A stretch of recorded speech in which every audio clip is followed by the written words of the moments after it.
Assalamualaikum warahmatullahi wabarakatuh. Innal hamdalillah nahmaduhu wa nasta'inuhu wa nastaghfiruhu wa na'udzu billahi min shururi anfusina wa min sayyiati a'malina. Man yahdihillahu fala mudilla lahu wa man yudlil fala hadiya lahu.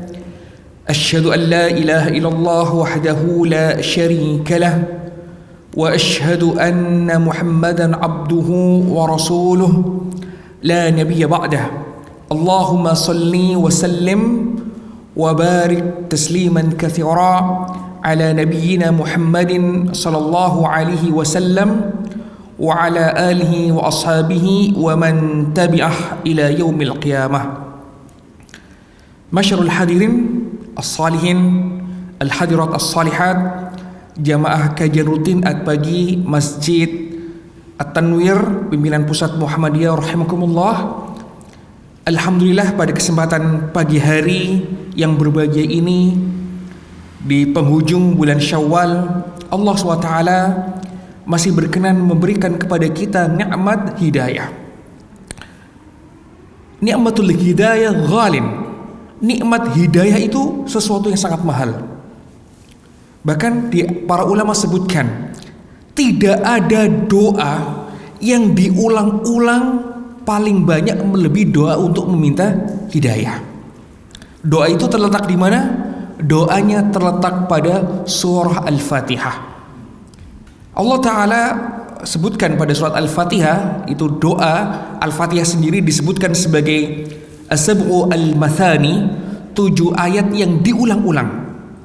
Yang sekurang-kurangnya bagi seorang muslim, Al-Fatihah itu dibaca 17 kali dalam sehari. Dan di dalam surah Al-Fatihah, di situ ada doa meminta hidayah. Ihdinas siratal mustaqim. Ihdina. Ya Rabb kami, ihdina. Berikanlah hidayah kepada kami siratal mustaqim, jalan yang lurus. Jadi pada doa itu terkandung sebuah tolab, terkandung sebuah permintaan. Permintaan apa? Thalabul hidayah, permintaan untuk diberikan hidayah. Dan para ulama jelaskan hidayah itu sifatnya luas. Al-hidayah fi istiqamatil a'malis salihah. Hidayah untuk senantiasa istiqamah dalam beramal soleh. Al-hidayatu anit tarkid dunubi wal ma'asi. Hidayah untuk meninggalkan dosa-dosa dan kemaksiatan. Dan termasuk adalah al-hidayatu li talabil ilmi. Hidayah untuk meminta ilmu. Karena doa ilmu itu juga diajarkan oleh Nabi. Rabbi zidni ilma. Ya Allah, berikanlah kepada kami, tambahkanlah kepada kami ilman, ilmu. Dan hadis-hadis yang memotivasi tentang ilmu itu banyak. Disebutkan dalam banyak hadis. Misalnya disebutkan, man salaka tariqan yaltamisu fihi ilman sahalallahu lahu tariqan ilal jannah. Siapa yang menempuh suatu jalan dalam rangka mencari ilmu, maka Allah akan permudahkan baginya jalan menuju surga. Maka insya Allah kajian kita yang sederhana pada pagi hari ini termasuk at-tariqah ilal jannah, jalan untuk menuju surga Allah Ta'ala. Apalagi di bulan Syawal, ada satu hal yang silakan coba direnungkan, termasuk mungkin diri saya sendiri. Pada bulan Ramadan, dalam tafakkur kita, dalam tahajud kita, dalam zikir kita, dalam i'tikaf kita, ketika Ramadan kan kita sering berkomitmen, ya Allah, aku nikmat sekali bisa ibadah di bulan Ramadan ini. Maka kita berharap kenikmatan ibadah yang ada di bulan Ramadan itu tetap akan bertahan pada bulan-bulan selanjutnya. Ya kan, kita sering berpikir demikian kan, ya Allah, nikmat banget nih ibadah di bulan Ramadan. Coba kalau tiap hari demikian. Nah, maka inilah tantangannya. Kita mengharapkan kenikmatan itu, tetapi apakah kita betul-betul sudah mengerahkan kerja keras kita, kesungguhan kita untuk benar-benar menjaga semangat Ramadan itu, jangan sampai kita miris. Ya, Ramadan khatam. Nah, coba bulan Syawal ini paling gampang dicek, ngajinya sudah berapa juz? Nurun kan? Nurun. Salat malamnya berapa kali setelah bulan Syawal? Nurun kan? Nah, alhamdulillah. Nah, ini menunjukkan ada tantangan di situ. Nah, ada teori yang diberikan oleh Nabi Muhammad SAW memang terhadap kecenderungan futurnya sebuah amal. Amal manusia kadang-kala tergoda untuk futur, untuk tidak sesemangat biasanya. Apa itu? Nabi Muhammad SAW sebutkan khairul amali adwamuhu wa in qalla. Sebaik-baik amal itu adalah amal yang konsisten, wa in qalla, walaupun sedikit. Ada sebuah teori baru, ada buku terkenal yang banyak anak muda sering baca. Judulnya adalah Atomic Habits. Atom itu kan menunjukkan sesuatu yang kecil, atomic habits. Jadi inti dari buku itu adalah kesuksesan besar dalam hidup seseorang atau langkah-langkah besar dalam kehidupan seseorang itu diawali dari pembiasaan yang baik walaupun kecil tapi rutin. Misal kalau kita sudah berkomitmen ingin menjaga semangat Ramadan, ngaji sehari jangan tinggal. Walaupun mungkin targetnya meleset, target 1 juz meleset betul, lagi sibuk, kerjaan capek, deadline macam-macam, ya sudah, tapi jangan ditinggalin. Kalau targetnya 1 juz, baca 1 lembar, alhamdulillah. Gitu. Sholat malam, kayaknya 11 sudah susah nih, sudah karena gendut lagi, kayaknya kok berat lagi nih bangun sholat malam. Ya sudah, jangan ditinggalin. Kalau nggak bisa 11, ya terserah. Ya minimal misalnya 3, bahkan sholat witir aja, jangan sampai ketinggalan. Nah, penjagaan itu ketika sudah menjadi habit, sudah menjadi kebiasaan, insya Allah itu akan menjadi langkah besar. Nah, inilah yang termasuk yang akan kita bahas pada kesempatan pagi hari ini. Izinkan pada pagi hari ini dan mungkin insya Allah pengajian saya seterusnya, saya ingin coba mensyarah. Ya, apa itu syarah? Syarah itu adalah penjelasan terhadap hadis Nabi. Secara khusus biasanya istilah itu dikaitkan demikian. Jadi kalau Al-Quran dijelaskan, nama penjelasannya adalah tafsir. Dari kata fassara yufassiru tafsiran. Jadi penjelasan terhadap Al-Quran disebut namanya adalah tafsir Al-Quran. Penjelasan terhadap hadis Nabi biasanya disebut sebagai syarah. Nah, saya coba akan mensyarah salah satu hadis yang sangat terkenal, yaitu hadis Al-Arba'in An-Nawawi. Mengapa saya coba mensyarah kitab ini?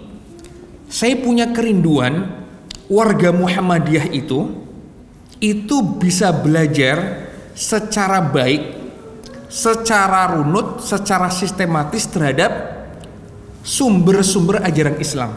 Ya. Kalau kita ibaratkan, Islam itu adalah sebuah bangunan dan struktur pemahaman terhadap keilmuan Islam itu adalah sebuah bangunan, kita tidak akan bisa membangun sebuah pemahaman yang utuh tentang Islam apabila kita tidak mengikuti sistematika cara belajar Islam. Ya. Sama dalam pembangunan ini Masjid At-Tanwir ini 5 lantai. Nah, ketika orang bangun kan ada tahapannya. Tahap pertama apa? Misalnya melakukan sebuah desain terlebih dahulu, konsultasi ke arsitek, nanti kemudian lari ke orang teknik sipil, kemudian merancang strukturnya, selanjutnya membuat pondasi. Nah, demikian pula sebenarnya orang belajar. Kita belajar itu tidak bisa comot-comot asal yang kita suka. Dan mohon maaf, ini juga sebagai otokritik untuk kita semua. Kadangkala kita itu di dalam belajar terlalu comot-comot, apalagi asal pilih. Ya memang misalnya suka pengajian apa ditonton, itu bagus, artinya masih mau nonton. Pengajian itu kan perlu diapresiasi ya, bagus dibanding cuma tiktokan terus nonton sinetron, ya itu bagus. Tapi ketika kita ingin mengharapkan lebih, kita juga harus memiliki cara. Apa itu? Belajar dengan sistematika. Nah, yang dikenal kalau dalam istilah keilmuan Islam adalah ta'silul ilmi, dari kata aslun. Aslun itu asal, usul, ya, struktur, pondasi. Pondasi itu dalam bahasa Arab namanya adalah mufradnya adalah aslun, jamaknya adalah usulun. Makanya ada fakultas usuluddin, itu mempelajari tentang dasar-dasar agama. Ya, itu namanya usuluddin. Nah, maka proses ta'silul ilmi, membangun pondasi keilmuan itu juga harus terstruktur. Ya. Nah, ini adalah kunci kita belajar. Nah, salah satu hal yang paling penting ketika kita ingin membangun ta'silul ilmi itu adalah kita harus bisa melihat bangunan Islam itu secara lengkap, secara komprehensif, paling tidak secara global walaupun tidak secara mendalam. Ya. Islam itu kan sangat luas sekali. Bayangkan, ada seorang ulama yang hidupnya dihabiskan untuk mengabdi kepada ilmu, itu kadang masih kurang. Misalnya Buya Hamka, Allahu yarham Buya Hamka, itu kan memfokuskan bidang kajian utama keilmuannya misalnya terkenal dengan tafsir. Maka beliau punya terkenal namanya Tafsir Al-Azhar. Sepanjang hidupnya misalnya beliau banyak mengisi kajian tafsir dan beberapa makalah Islam yang lainnya. Tapi bisa kita katakan membahas tafsir saja bisa sepanjang hidup. Ada Profesor Dr. Muhammad Quraisyhab. Ini kalau kita bicara beberapa pakar Al-Quran di Indonesia, beliau sepanjang hidupnya juga konsentrasi di dalam tafsir. Ada Allahu yarham Ustadz Yunar Ilyas, ya, rahimahullah, fokusnya juga sama di tafsir. Itu saja membutuhkan bidang keilmuan yang lama. Nah, sekarang bagaimana ketika kita ingin melihat, sebenarnya ketika kita ingin melihat Islam secara utuh, seperti apa cara kita melihatnya? Disitulah paling tidak kita perlu secara global, secara umum melihat cuplikan struktur Islam itu yang kokoh itu seperti apa. Dan itulah yang ada pada hadis Al-Arba'in An-Nawawi. Ya. Yang ada pada kitab hadis Al-Arba'in An-Nawawi.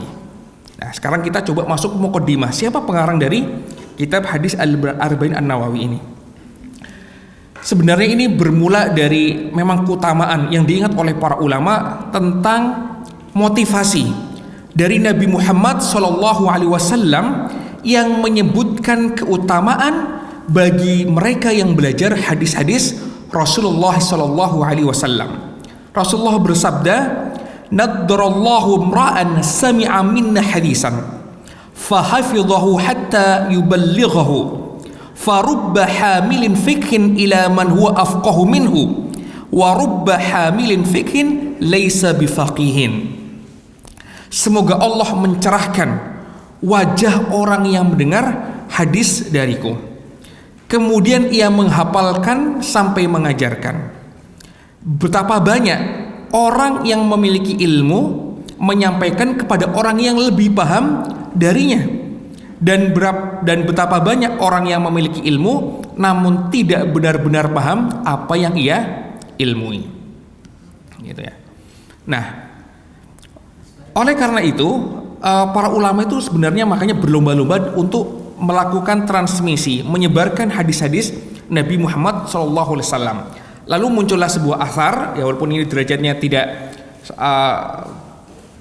sebuah athar keutamaan tentang pengumpulan hadis, maka muncullah yang dikenal dengan kalimat man jama'a arba'in hadisan banallahu baitan fil jannah.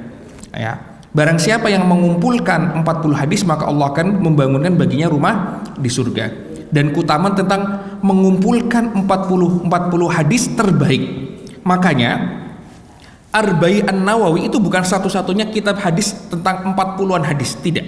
Jadi 40 itu kan menggambarkan untuk perwakilan-perwakilan cabang Islam yang banyak itu. Makanya kemudian dikenal Al-Arba'un, kitab hadis yang 40-an hadis, berisi 40-an hadis.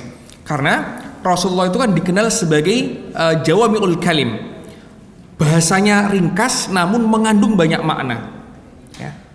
Dan ini menjadi tradisi para ulama hadis. Misalnya ada juga seorang ulama, Ibnu Shalah, beliau terkenal mengumpulkan hadis-hadis yang jawami'ul kalim dan diikuti oleh para ulama lainnya. Nah, salah satu yang terkenal adalah para ulama yang mengumpulkan kitab Al-Arba'in atau Al-Arba'un. Ada ulama yang mengumpulkan 40 hadis dalam bidang akidah. Ada ulama yang mengumpulkan 40 hadis di bidang fikih. Ada ulama yang mengumpulkan 40 hadis di bidang akidah misalnya.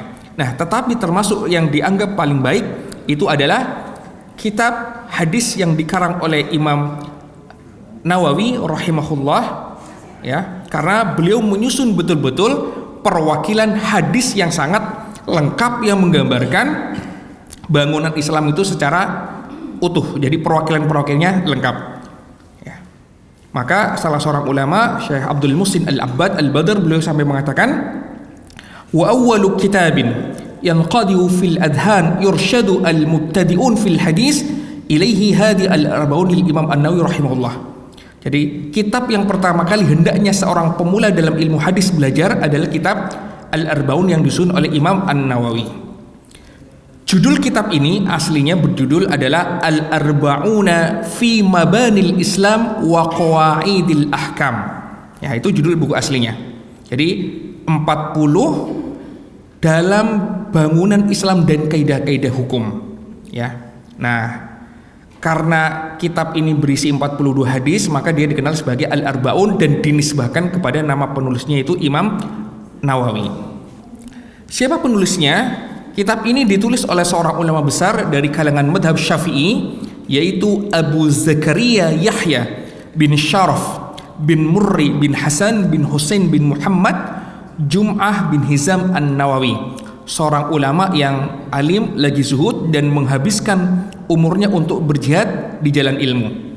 Nah, penamaan sendiri beliau dinamakan Imam Nawawi dinisbahkan kepada nama tempat dia lahir, yaitu di desa Nawa. Ya, jadi sangat lazim para ulama itu dinisbahkan itu bisa dengan banyak cara. Bisa dengan nama kakeknya seperti Imam Asy-Syafi'i, bisa dengan tempat asalnya seperti Imam Bukhari, demikian juga Imam Nawawi. Ya, dinisbahkan kepada tempat asalnya Nawa, maka disebut Nawawi, yang terletak di dataran Hauran di Suriah bagian selatan. Nah, memang sejak kecil Imam Nawawi rahimahullah itu terkenal sebagai anak yang sangat semangat di dalam belajar. Ya, bedanya jadi saat kecil anak-anak lain sibuk bermain, Imam Nawawi sudah terlihat untuk sibuk belajar, dan beliau lebih suka belajar menghafalkan Al-Quran sampai menjelang baligh.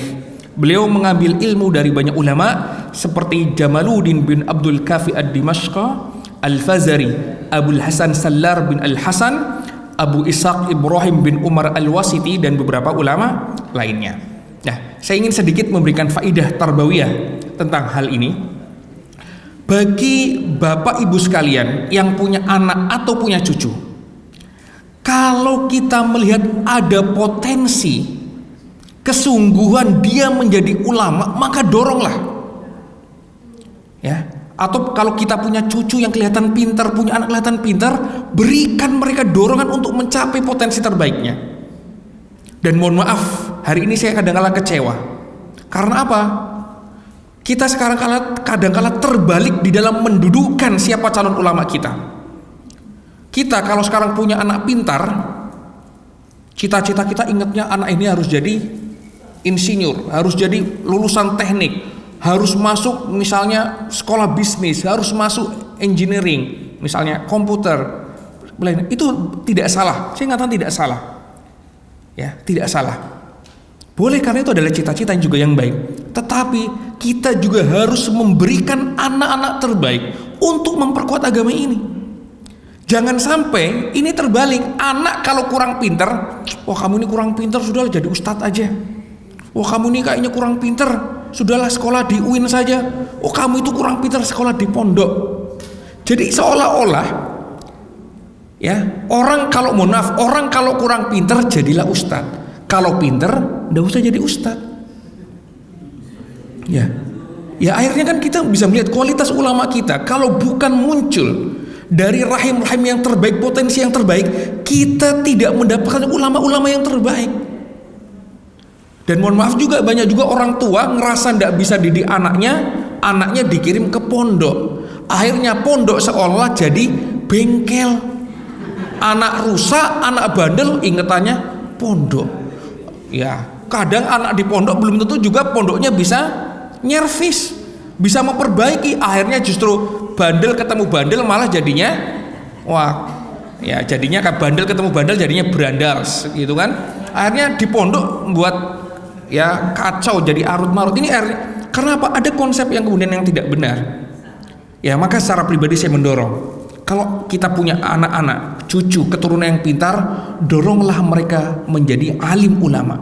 Karena umat ini perlu ulama-ulama yang zaki, yang cendekia lagi, suci hatinya.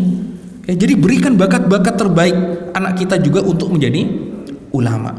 Kan kita juga tidak suka kan kalau kita punya ulama itu tidak pinter gitu kan, gampang kemakan. Wah, kita kan juga, karena ulama itu perlu pinter.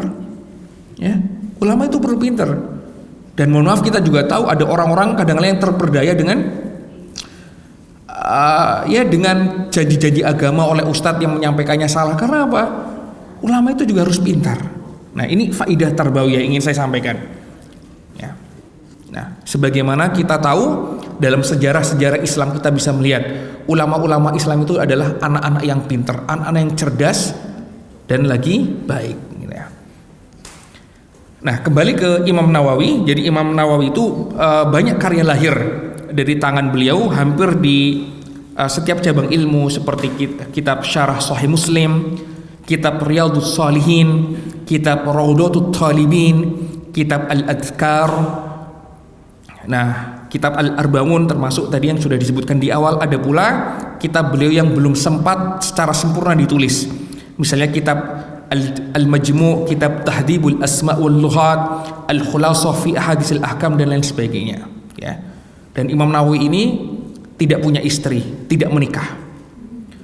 Ya, walaupun tidak menikahnya tentu berbeda. Beliau betul-betul mengabdikan sepanjang hidupnya untuk ilmu. Nah, jadi kalau saya ada, Ustadz, kira-kira kalau saya tidak nikah gimana? Ya, kalau seperti Imam Nawawi mengabdikan hidupnya untuk ilmu, untuk umat, ya masih dimaklumi gitu ya. Nah, para ulama juga sebutkan tentang keunggulan dari kitab Al-Arba'in An-Nawawi. Pertama, kitab ini berisi hadis-hadis Rasulullah SAW yang ringkas tetapi syarat makna. Ya, dan hal ini memang keutamaan dari Rasulullah SAW yang disebutkan dalam salah satu sabda beliau, bu'istu bi jawami'il kalim. Aku diutus dengan jawami'ul kalim. Nah, Imam Nawawi rahimahullah menjelaskan makna dari jawami'ul kalim adalah qalilul lafzi katsirul ma'ani. Lafaznya ringkas tapi maknanya luas. Nah, ini jawami'ul kalim. Bayangkan dalam hidup beliau yang singkat sejak wahyu kenabian, kurang lebih selama 23 tahun, beliau bisa membangun sebuah peradaban yang luar biasa. Yang itu tidak bisa dilakukan oleh kumpulan profesor mungkin di zaman kita ini. Profesor-profesor paling pintar dikumpulkan untuk membangun sebuah peradaban, belum tentu bisa. Tapi Rasulullah dengan jawami'ul kalimnya tercipta sebuah peradaban yang luar biasa. Nah, ini menjadi tantangan. Jadi orang muslim itu juga seharusnya bisa belajar dari semangat ini. Bisa mengatakan sesuatu itu yang memang bermakna, berdasar, bukan sekedar banyak omong. Ya, bukan sekedar banyak omong. Nah, tantangan orang kita sekarang ini banyak omong tapi nah, ya kalau pepatahnya tong kosong nyaring bunyinya. Ini menjadi tantangan. Bahkan mungkin saya perlu jelaskan di dunia keilmuan sekarang. Kalau kita kaitkan dengan tantangan modernitas hari ini, banyak orang-orang yang kelihatan banyak omong, kelihatan pintar, tapi sebenarnya omongannya tidak ada isinya. Saya jadi teringat ada salah satu artikel yang ditulis oleh salah satu anggota Majelis Tarjih dan Tasdid pimpinan Pusat Muhammadiyah, namanya Ustadz Ilham Ibrahim. Beliau di Yogyakarta. Beliau jadi nulis di status Facebooknya itu, banyak kiriman artikel-artikel ke Muhammadiyah Orit, atau saya agak lupa website apa yang diampu oleh Ustadz Ilham. Kelihatannya isinya bijak bestari, bahasanya sopan, santun, rapi, tapi ilmunya tidak ada. Karena ternyata apa? Banyak orang sekarang nulis pakai bantuan AI. Nah, ini kalau yang mahasiswa tahu, orang sekarang itu sebenarnya luar biasa. Ibu pingin, nih Ustadz ya, pingin ngetik naskah Jumat, dia mepet, tanya AI, tolong buatkan khutbah Jumat dengan tema, ndak nyampe 5 menit selesai. Sekarang para scholar akademisi Pengen buat artikel semuanya berbantuan AI. Kadang-kadang kelihatan bagus-bagus gini, tapi sebenarnya yang melakukan itu semua mesin. Dan mesin itu kan tidak punya ruh. Maka betul kata Ustadz Ilham Ibrahim, tulisan yang kelihatan bijak bestari, sopan santun, tidak ada tiponya, tapi ruhnya tidak ada. Jadi ternyata dalam belajar itu memang perlu juhud, perlu kesungguhan.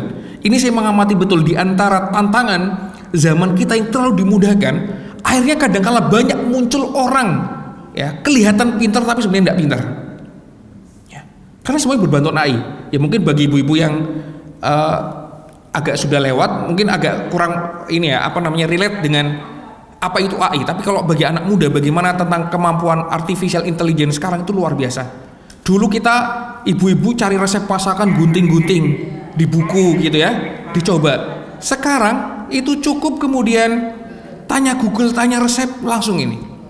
Dia bisa merangkum artikel. Tapi akhirnya apa? Belum tentu kemudian dia baca rutin.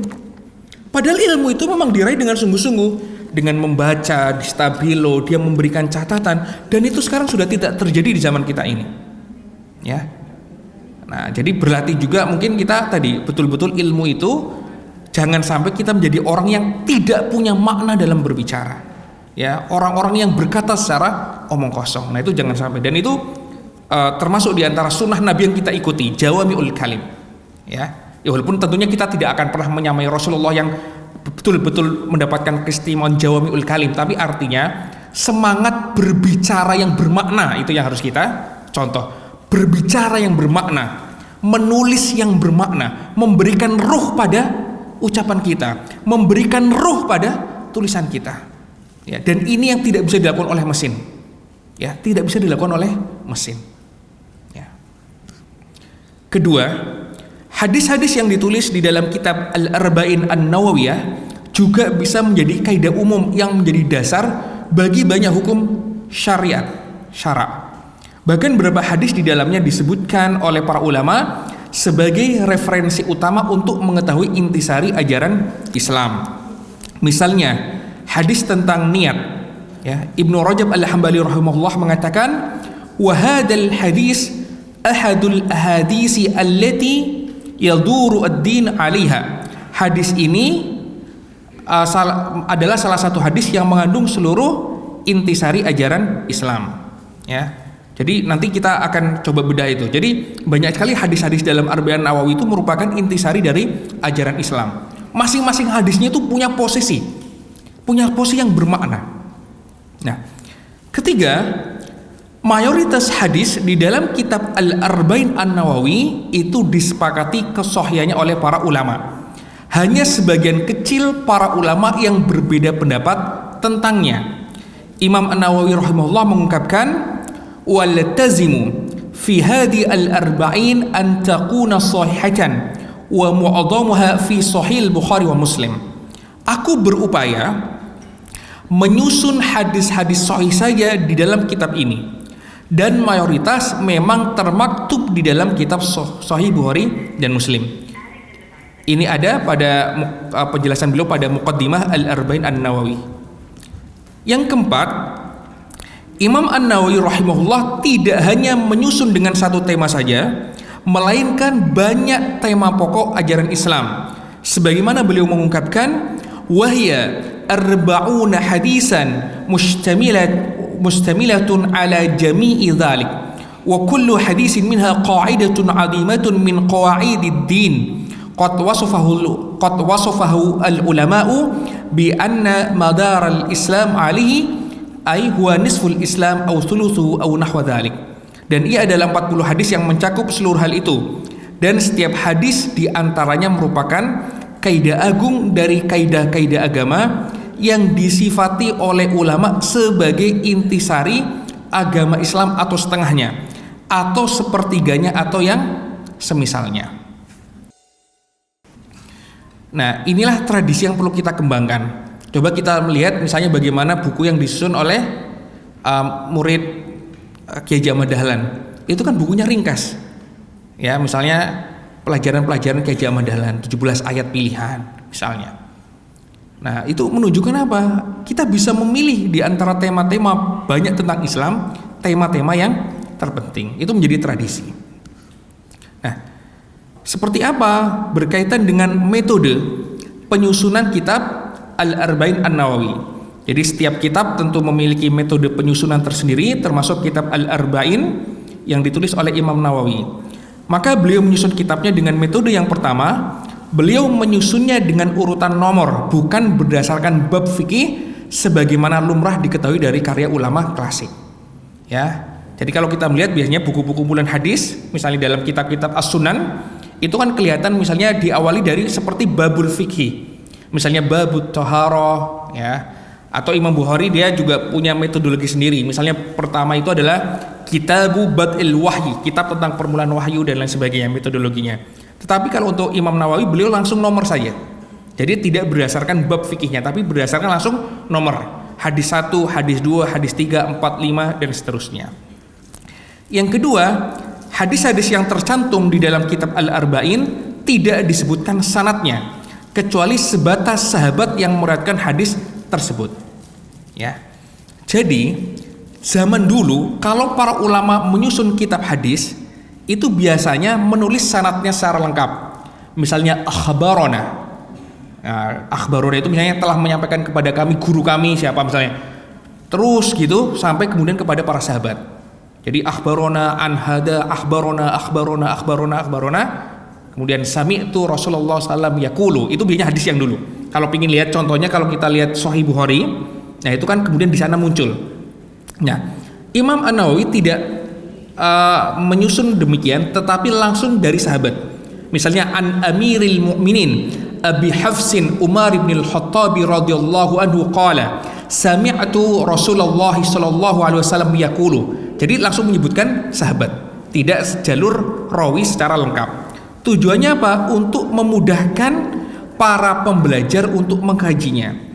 Imam An-Nawawi rahimahullah juga menyebutkan sendiri di dalam pembukaan kitab Al-Arba'in An-Nawawiyah, wa adkuruha mahdufatun al-asanid liyusahila hifdhaha wa ya'ummu al-intifa biha insyaallah taala. Aku menyebutkan hadisnya tanpa sanad supaya mudah dihafal dan lebih bermanfaat untuk masyarakat umum insyaallah. Nah, yang ketiga, Imam An-Nawawi rahimahullah membagi kitabnya ke dalam dua bagian. Pertama adalah muqaddimah dan isi kitab, ya. Nah, di dalam muqaddimah beliau menyebutkan alasan penyusunan kitab Al-Arba'in, cara penyusunan dan kandungan kitab secara umum. Yang keempat, beliau menyebutkan hadis kemudian perawinya dari para penyusun kitab induk hadis. Kelima, terkadang disebutkan begitu saja. Jadi misal setelah menyebutkan hadis yang ketiga, beliau mengatakan rawahul Bukhari wa Muslim. Kalau di hadis pertama itu kan disebutkan lengkap. Ini karena sudah disebutkan yang lalu. Keenam, jika hadis tersebut diriwayatkan di dalam beberapa kitab induk dan terdapat perbedaan redaksi, beliau menyebutkannya secara langsung sebagaimana pada hadis nomor 5 dan ke-6, wa fi riwayatin li muslimin. Hadis dalam riwayat Muslim redaksinya demikian, gitu ya. Ketujuh, terkadang beliau menyebutkan status hadis sahih dan tidaknya menurut perawi sebagaimana ketika menyebutkan hadis nomor 19, beliau sekaligus menyebutkan pendapat Imam At-Tirmidzi selaku perawi. Beliau menyebutkan rawahu At-Tirmidzi wa qala hadisun hasan. Ya, ini sebagai memudahkan kita belajar hadis. Ternyata Imam At-Tirmidzi sendiri menganggapnya misalnya hadis hasan. Kedelapan, dalam beberapa kesempatan beliau juga mengungkapkan seandainya hadis tersebut diriwayatkan dengan banyak riwayat dan beragam redaksi, maka beliau menyebutkan redaksi yang beliau kutip dalam rangka menepis keraguan.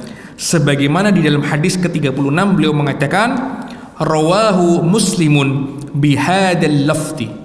Imam Muslim meriwayatkan hadis ini dengan redaksi di atas. Nah, ini metodologi penyusunan kitab hadis Al-Arba'in yang dilakukan oleh Imam An-Nawawi rahimahullah. Nah, jadi para hadirin hadirat sekalian, inilah bagaimana metodologi kesungguhan para ulama kita dalam menyebarkan ilmu.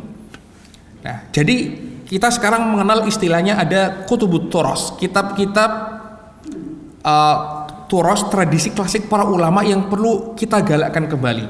Jadi belajar ngaji tematik itu penting dan baik. Tetapi kita juga perlu belajar Islam yang utuh, yang runut, yang sistematis. Ya.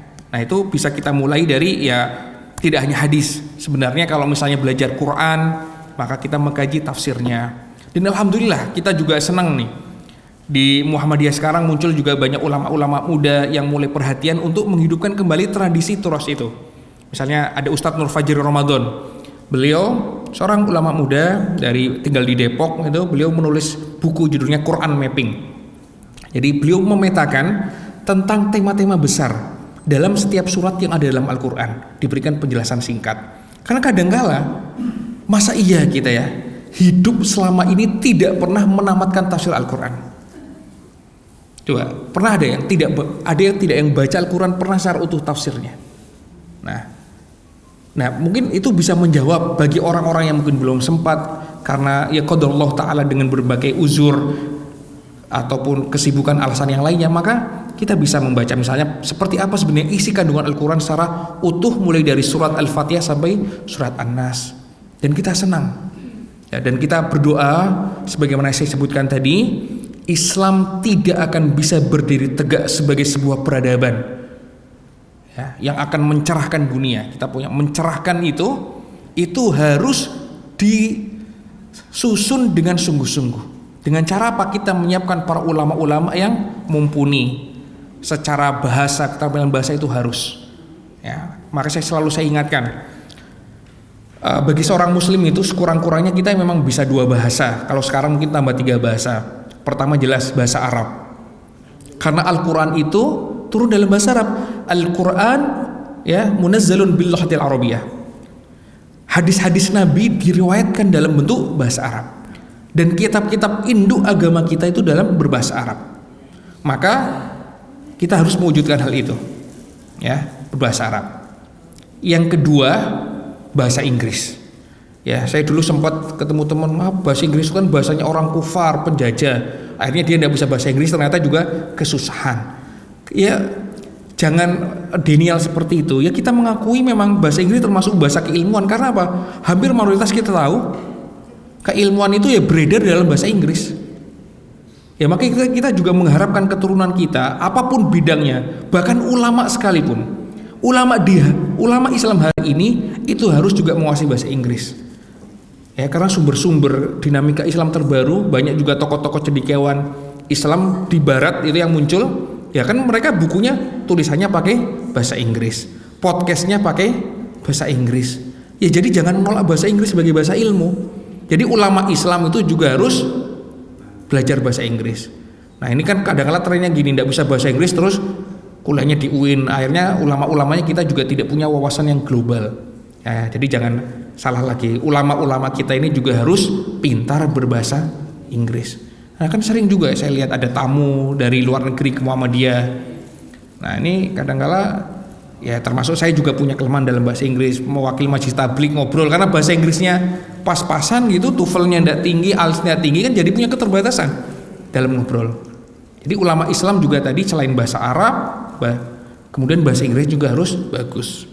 Nah yang ketiga ini mungkin sebagai sebuah wawasan, setelah kita melihat perkembangan Cina ya, sepertinya kita juga harus sudah menyiapkan generasi kita juga mungkin nih ada yang juga harus bisa bahasa Cina, karena kita tidak pernah tahu pertarungan global seperti apa nanti Cina, kita juga mungkin perlu belajar bahasa Cina.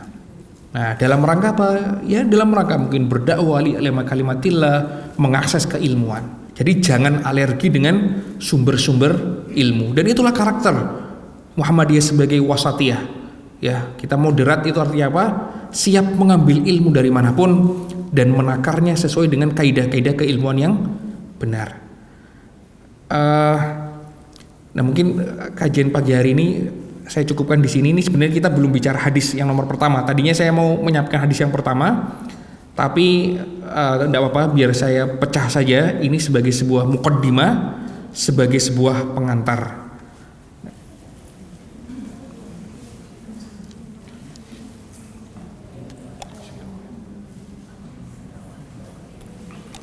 Assalamualaikum, terima kasih sebelumnya. Ya. Ustaz, saya Alma dari Pasar Minggu dan saya tanyakan sebenarnya materi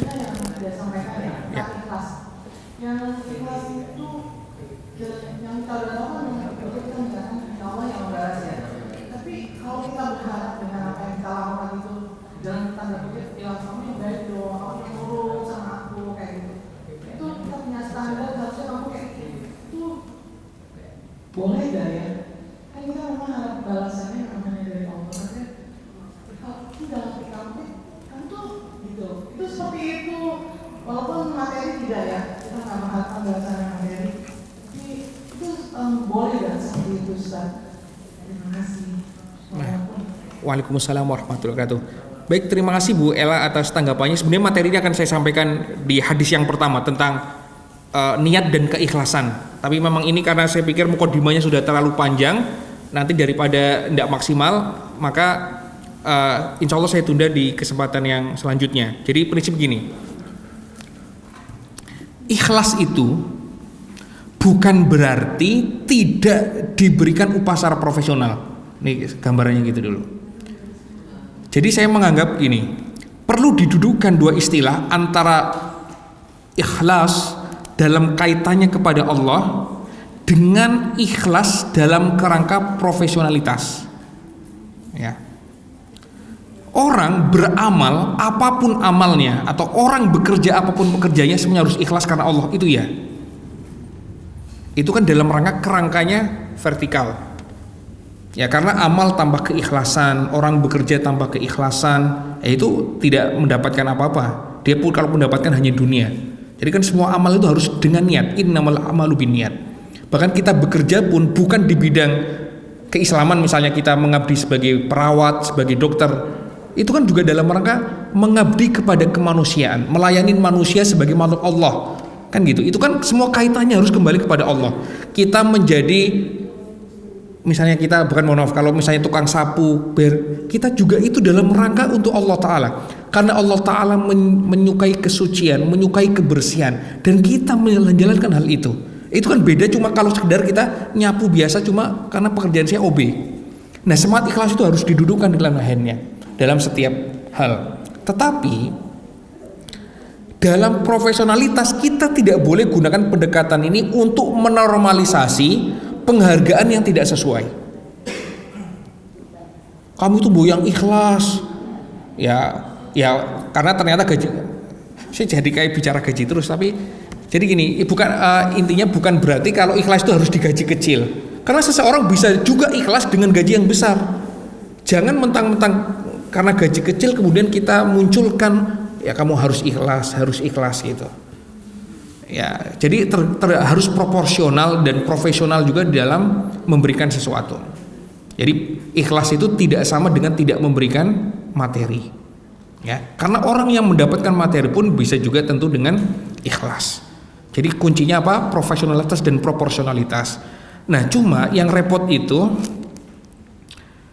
kan kita juga harus kembali kepada kemampuan. Nah, ini yang mungkin perlu lebih didalami lagi. Kemampuan masing-masing instansi, organisasi kan mungkin kemudian berbeda. Nah, tapi kalau bagi organisasi yang besar, ya instansi yang besar, ketika mereka mampu memberikan hal-hal yang penghargaan yang bermakna dari segi materi, ya maka bagi saya itu termasuk di antara prinsip ihsan. Jadi gambarnya gini, kalau ada sebuah perusahaan, dia sebenarnya mampu menggaji 10 juta, tetapi dia hanya menggaji pegawainya 3 juta, kan ini zalim. Dia mampu loh, bukan tidak mampu ya, dia mampu memberikan 10, tetapi dia hanya memberikan 3, maka ini adalah sebuah kedzaliman. Karena ketika dia memberikan 10, ini adalah dia melakukan sebuah ihsan. Kecuali kalau memang dia hanya baru bisa memberikan 3 dan orang ini berharap 10. Nah, ini berbeda. Tapi kalau dia mampu 10 kemudian memberikan 3, ini zalim. Tapi kalau memang mampunya baru 3, ya gamanya apa boleh buat. Ya sama seperti kalau kita ingin memberikan pada anak kita. Anak kita mungkin minta bakso yang semangkok 60.000.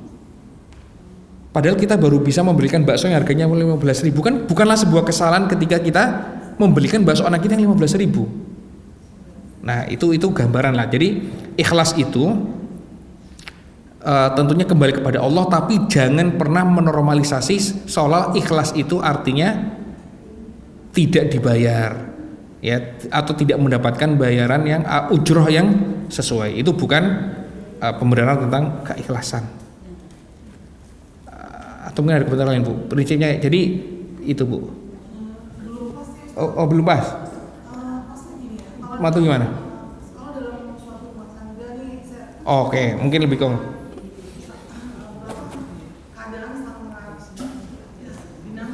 iya. Suatu rumah tangga ketika istri menjadi dominan, menjadi breadwinner, menjadi pencari nafkah, dia bilang nggak apa-apa, baik-baik saja, semua bisa, rezeki dari Allah. Tapi dia mengharapkan suaminya, saya hanya minta kamu sholat, ngaji, lakukan amalan sunnah, yang lain beres, sudah Allah titipkan, gitu kan? Itu seperti itu, ketika kita ikhlas kan hanya mengharap Allah.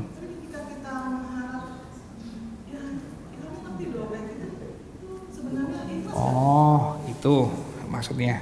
Ya. Tadi dalam dunia kerja tadi itu juga baik sekali, makasih. Baik, sama-sama. Nah, oke, ini kalau kasus rumah tangga jadi gini. Dalam kehidupan rumah tangga, saya memahami dinamika keluarga itu kan tidak sama. Maka tipe-tipe keluarga itu banyak. Al-Quran sendiri kan juga sebenarnya menyebutkan tipe-tipe keluarga itu sebagai contoh cerminan keluarga itu tidak tunggal dalam dinamika keluarga. Ada yang suaminya soleh, istrinya solih. Ada yang suaminya solih, istrinya durhaka. Ada yang istrinya solihah, suami yang durhaka. Ada kedua-duanya durhaka. Ini ekstrimanya. Tapi semua tipe keluarga itu ada dalam Al-Quran. Yang durhaka dengan durhaka, contohnya siapa? Abu Lahab. Suami istri sama-sama durhaka. Ada yang istrinya durhaka, suaminya solih. Kisah tentang Nabi Nuh. Ada yang kemudian Fir'aun, istrinya solihah, istrinya solihah, suaminya durhaka. Ada yang juga kedua-duanya baik. Misalnya tentang keluarga Imron. Itu kan semua kan kisah menunjukkan keluarga itu memang tidak pernah tunggal. Dinamika keluarga tidak pernah sama. Maka pendekatan tentang sebuah keluarga juga tidak sama. Nah, yang perlu diingat, ini sebenarnya nanti bahasan tentang haqquz zauj ala zaujah dan sebaliknya haqquz zaujah ala zauj. Semuanya itu sebenarnya saya memahami ada hubungan yang namanya reciprocal. Jadi timbal balik. Kita sebenarnya berharap gini. Kalau saya sebagai seorang suami, saya akan memberikan nafkah terbaik untuk istri saya jika istri saya ini. Ya, kan seharusnya istrinya juga sadar. Dan sebaliknya, istri juga harusnya istri kan juga berharap suaminya mau dong gini. Nah, itu dalam hubungan keluarga pasti ada namanya harapan, permintaan, ekspektasi beberapa hal tersebut. Nah, sekarang bagaimana ketika harapan belum sesuai dengan kenyataan? Nah, atau idealitas tidak sesuai dengan realitas. Nah, kan masanya gitu. Di mana cara mendudukan ikhlasnya?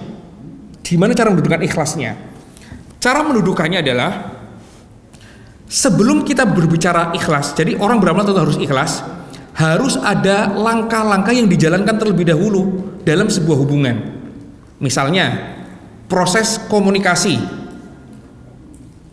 Jangan sampai, karena saya juga mungkin belum terlalu senior dalam masalah rumah tangga, tapi prinsipnya gini, kalau kita mengharapkan pasangan kita pertama, pernah belum kita berkomunikasi. Misalnya kita tidak setuju dengan tindakan, pernah tidak disampaikan, tentunya dengan cara yang ma'ruf, dengan cara yang baik. Ada tidak tindakan dia yang menyakiti kita dan kita sampaikan? Komunikasi dulu. Selanjutnya setelah komunikasi kan biasanya harus ada komitmen. Misalnya aku nggak seneng loh mas kamu naruh anduk basah. Nah kalau itu pernah disampaikan, kan seharusnya kemudian ada komitmen nih. Suaminya juga harusnya paham. Oh ya dia berlatih. Tapi kalau tidak ada kan nanti kemudian perlu dieskalasi. Ketika misalnya komunikasinya sudah berjalan, sudah saling menyampaikan, tapi komitmennya kok tidak muncul ke arah perbaikan. Nah nanti kan perlu dieskalasi. Apa bentuk eskalasinya? Misal ternyata harus perlu mediator, misalnya orang yang lebih disegani, yang bisa memberikan saran. Ya kalau dalam dunia psikologi misalnya ada konselor keluarga, konseling keluarga, konseling antar pasangan. Hal itu dilakukan atau tidak? Nah kalau itu sudah misalnya ya, Nah, kan dilihat komitmennya. Itu kan nanti psikolog lebih paham tentang apa treatment eskalasi terhadap dinamika dalam hubungan keluarga. Namun, seandainya langkah-langkah kebaikan, langkah-langkah menuju arah perbaikan dinamika keluarga ternyata kok masih tidak menemukan harapannya, tidak menemukan ideal, kan itu bisa ke langkah selanjutnya. Banyak, dan saya tidak bisa menjudge langkah mana yang diikuti. Ada yang kemudian misalnya istrinya sudah berusaha baik, suaminya kok masih belum sesuai harapan, bisa jadi dia bersikap saya sudah ikhlas, yang penting saya akan menjalankan porsi tugas saya sebagai istri sebaik mungkin. Masalah suami tetap tidak sesuai dengan harapan padahal sudah diberikan nasihat, sudah dilakukan misalnya perjanjian komitmen, tidak, sudah, saya akan menjalankan tetap sebaik mungkin. Biarlah Allah yang membalas terhadap perbuatan saya, dan Allah juga akan membalas suaminya seperti apa. Nah, bisa muncul langkahnya seperti ini. Tapi kan banyak pintu-pintu lainnya. Dalam kondisi tertentu ketika dianggap harapannya tidak sesuai dengan terlalu jauh dan berpotensi mudarat, kan misalnya banyak juga kemudian pengajuan yang sifatnya ya, tapi saya bicaranya jadi kejauhan, misalnya berkaitan tentang masalah misalnya pengajuan permintaan pembatalan pernikahan. Dan ini sekarang banyak. Jadi saya agak lupa hitungannya tentang tren perceraian. Jadi tren perceraian itu sekarang itu juga muncul ternyata banyaknya gugatan perceraian. Jadi kan cerai itu bisa talak, suami menceraikan istrinya, tetapi bisa jadi pengajuan istri kepada pengadilan untuk melakukan pembatalan. Nah, itu juga bisa jadi jalan. Nah, kita tidak pernah tahu jalan mana dalam sebuah hubungan itu yang akan diraih. Nah, karena berbicara rumah tangga itu berbicara hal yang sangat rumit. Sangat rumit. Karena rumah tangga itu banyak aspeknya. Ada masalah finansial, masalah kepercayaan, masalah komitmen kebaikan. Karena saya juga melihat ada orang yang sebenarnya suaminya baik tapi suaminya tidak pernah mau sholat, istrinya kemudian minta pisah.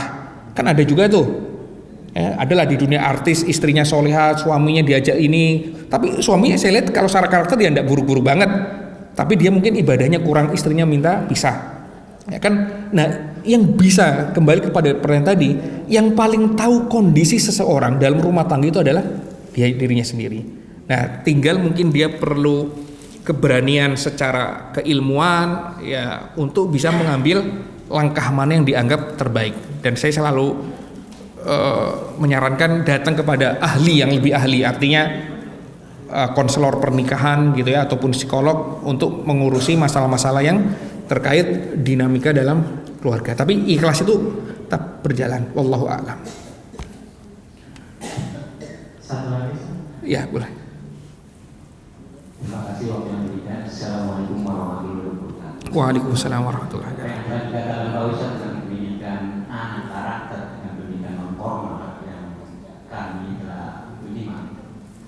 Ini suatu realita kenyataan di jamaah kita Atanwir ya, yang tinggal di Rawamangun, Jawa Timur, pernah mengutarakan hal seperti itu. Seorang anak yang memang dari kecil atau beranjak remaja dan dewasa, puasa, nakal, itu memang kita tidak bisa merubahnya. Walaupun seorang ibu itu anaknya sudah dimasukin ke pesantren, dia tetap mengikuti geng-gengnya nakal. Nah, itu saya juga miskin karena jamaah kan seorang ibu ya bertindak pada saya, tolonglah Bu, dikelabui anak itu, kita mengikut kajian di Muhammadiyah, baik itu cabang, daerah atau wilayah atau tempat kita di Menteng. Dan yang kami tanyakan dari para Ustaz, bagaimana kita menyikapi seorang anak yang berkarakter pendidikannya nakal untuk bisa merubah baik kata yang itu dari diri sendiri atau orang tua kita atau seorang alim ulama. Terima kasih. Dan itu yang bisa saya sampaikan pertanyaan. Waalaikumsalam warahmatullahi wabarakatuh. Waalaikumsalam warahmatullahi wabarakatuh. Baik, terima kasih Pak atas tanggapannya. Bicara pendidikan itu kan juga bicara sesuatu hal yang juga sebenarnya rumit. Karena ketika anak dalam tanda kutip nakal gitu, misalnya kurang baik, sebenarnya problem mana yang perlu kita selesaikan? Banyak faktor yang mempengaruhi. Kalau dalam kacamata Islam, membuat anak baik itu kan pertama misalnya dimulai dari rizki yang masuk kepada anak itu halal atau tidak. Nah itu misalnya dulu. Misalnya nih, yang masuk kita pastikan halal. Komitmen orang tua terhadap pendidikannya, termasuk mendoakan anak. Orang tuanya, kalau orang dulu nyebut wong tuwa iku kudu kuat tirakate. Di orang tua itu harus kuat tirakat. Maksudnya mujahadah secara ruhiyahnya. Apa mujahadah secara ruhiyah? Orang tua itu rutin tidak beribadah, doanya untuk anak. Sholat malam yang kemudian setelah sholat malam itu dia mendoakan untuk anak. Dia berpuasa dalam rangka Allah Ta'ala memberikan hidayah kepada anaknya. Nah itu ibaratnya tirakat itu. Kalau secara kacamata Islam itu ternyata itu berpengaruh bagi anak. Kesolehan orang tua itu ternyata berefek kepada anak. Nah bisa jadi orang tuanya sendiri kurang soleh, ini masalahnya. Di surat Al-Kahfi itu kan dijelaskan tentang kisah kenapa Allah Ta'ala itu menjaga rumah yang roboh itu kan disebutkan wa kan abuhuma solihah. Karena kedua orang tuanya soleh maka Allah menjaga anaknya. Nah dari situ maka para ulama ambil kesimpulan kesolehan orang tua itu memberikan efek kepada kesolehan anak. Nah misalnya ini dua, orang tuanya soleh tidak memberikan tirakat. Nah yang ketiga baru kemudian kita berbicara tentang lingkungan pendidikannya. Misalnya nih nafkahnya sudah halal, orang tuanya soleh. Nah yang ketiga tentang lingkungan di mana dia tinggal. Nah ini kan juga banyak lingkungan persekolahan. Sekolahnya benar tidak saat milih sekolah. Sekolahnya benar ternyata misalnya lingkungan tetangga. Maka dalam tradisi Islam ada misalnya aljar qobladdar, memilih tetangga itu lebih dulu sebelum memilih rumah. Nah jadi konsep lingkungan. Nah kemudian konsep tentang cara pendidikannya, metode pendidikan kepadanya. Nah, jadi ini sebenarnya kan kaitannya banyak. Bisa jadi sekolahnya tadi entah salah sekolahnya, lingkungannya yang salah, atau cara mendidik yang salah, misalnya terlalu memanjakan, kurang memberikan komitmen tanggung jawab. Nah, itu kan juga berpengaruh terhadap kualitas kesolehan anak. Karena orang tua yang terlalu memanjakan tanpa komitmen kebaikan itu bisa juga bermasalah. Jadi saya pernah dapat cerita ada anak orang kaya, sekolahnya sekolah terbaik, lingkungannya bagus, tapi tiap anak ini kalau ngamuk HP-nya dibanting. Ya karena orang tuanya kaya kemudian dibelikan lagi. Tapi akhirnya kan membuat mental anaknya lemah. Nah, misalnya seperti itu. Nah, ini kan artinya ada masalah tentang cara pendidikannya. Nah, jadi banyak faktor seperti apa cara mendidik anak soleh. Jadi memang banyak apa faktornya. Nah itu perlu ditemukan, didiagnosis apa masalah dari anak itu. Nah jadi banyak memang yang perlu dilihat. Tapi prinsipnya komitmen pendidikan itu penting gitu. Ya artinya kalau kita lihat ada anak bermasalah kita cari ketemu diagnosisnya, kemudian kita pikirkan.